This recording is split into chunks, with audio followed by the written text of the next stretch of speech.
Hello everyone, today we're visiting Johanna Roussel, the CEO of Skwoll.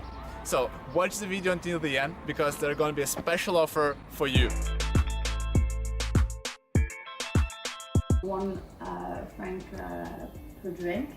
It could be beer, wine, but it can also be like a coffee, for example. The idea is that it's very targeted marketing for them. Our purpose is to facilitate and to create a better experience to go out.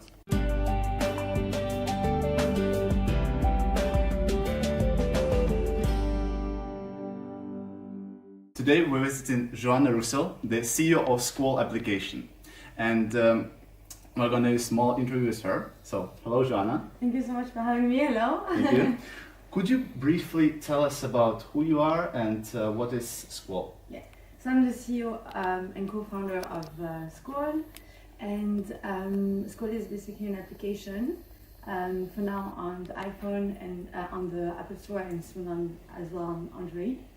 And basically, our purpose is to facilitate and to create a better experience to go out. Okay. So how many people are currently in the company? We are four person currently. So what is your scope of operations? Meaning, do you also have your service in other cities, or is it currently only in Lausanne? So we're doing we want to be very local and really to understand each city, each market, and really go into depth. So we kind of have a theoretical approach. So we first develop Lausanne, and once we reach the potential, we will start with Geneva, I think in December. So could you just tell us how does exactly your business model work? You make money from this application? So the idea is you pay 29 francs per month and you get one free drink per day. So 1 franc per drink. It could be beer, wine, but it can also be like a coffee, for example. So you can really use it during all the day. Or you can pay for those who go out less, 14 per month, and you get 2 free drinks per week. And it's really also to just motivate people to go out more, to be able to have those cool moments you share with your friends. Okay, so basically it's a subscription-based model. Yes, exactly. Okay, and as we're talking about customers and also customers from both sides, as I understand it's like a platform kind of thing. How do you attract customers from these both sides? We really need to be very present also to explain, since we are new, exactly what we do.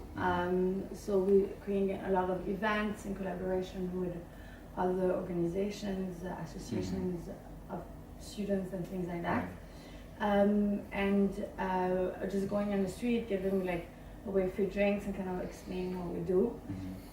Also doing a lot of events at our partners. But the thing that's a bit tricky in our business is we don't only need to convince our customers, we also need to convince the restaurants and the bars. Exactly.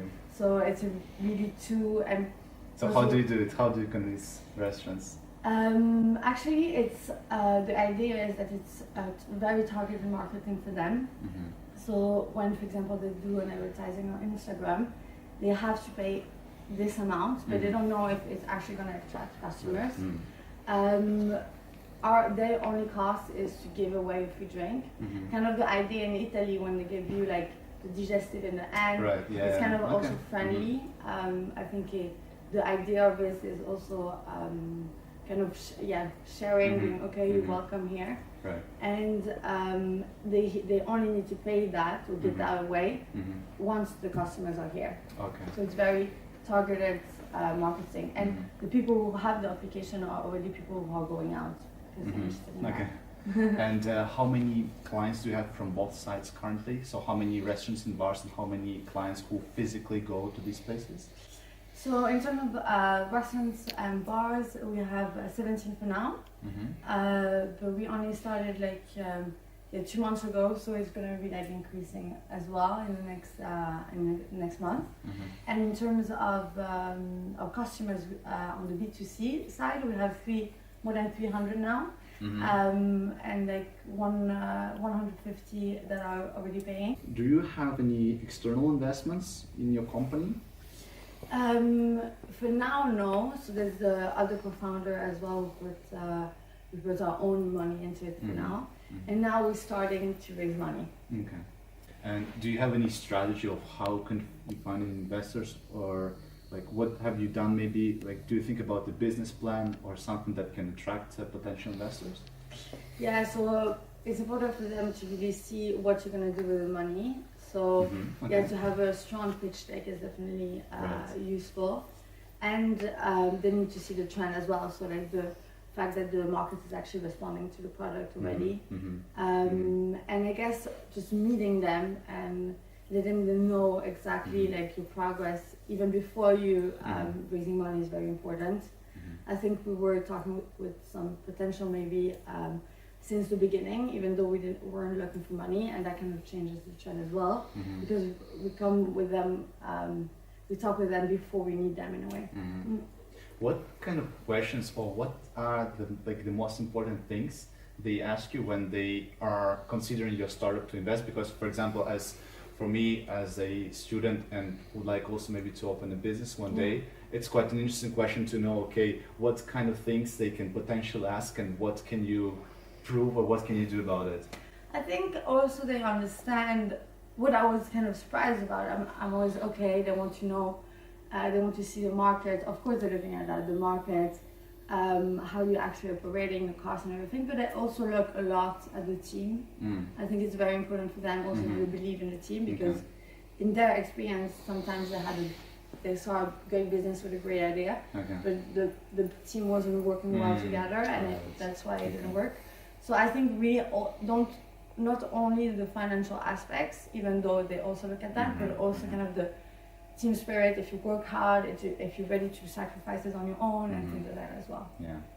So now, what was the biggest challenge on your way when you were starting maybe the startup, or you already operating it? What was it? I would say in Switzerland is always the legal part. I think we had to negotiate to be like accepted to the political max. So I think this was something we also needed to adapt. We wanted to do hard liquor as well in the beginning, and that didn't work with them. That might have been one challenge. So maybe to end up our interview, could you give one particular advice for young graduate or student who would like to open up one day startup or business? Yeah, I think maybe there can be opportunities everywhere, and what I see is sometimes I don't know, at a birthday party, and you're not in the mindset of your business, but sometimes they just give you the biggest lead ever, because it happens that I don't know, the cool owner of the coolest bar is here, so you always need to kind of never disconnect from your business, and always kind of, you're always pitching a little bit, and yeah, keep like an open mind all the time. I guess that would be one thing. And yeah, maybe also in terms, I can see also other entrepreneurs that are like, okay, I want to be an entrepreneur, and then they kind of find an idea. I think maybe see what's missing, what you would like to bring to the market that you would like to use, and then kind of go from that to be an entrepreneur, rather than the way around. Okay, great. Well, thank you very much. Maybe now the last thing, just could you tell us how can we actually use Skwoll? Yeah. And if someone out of our viewers would be interested, like to try it, how can they do it? Well, I can definitely give you a code to try 1 free month if you would like. And so basically you just enter the code and it gives you 1 free drink per day in Lausanne, in those 17 bars and restaurants. And you can order from the menu. So really like just for you to enjoy your time, have this free drink on us, and yeah, have a good moment to share. Okay, perfect. Well, great. Thank you. Thank you so much. If you enjoyed the interview with awesome Johanna Roussel, like it and subscribe to our channel. There are more episodes coming out soon. Skwoll!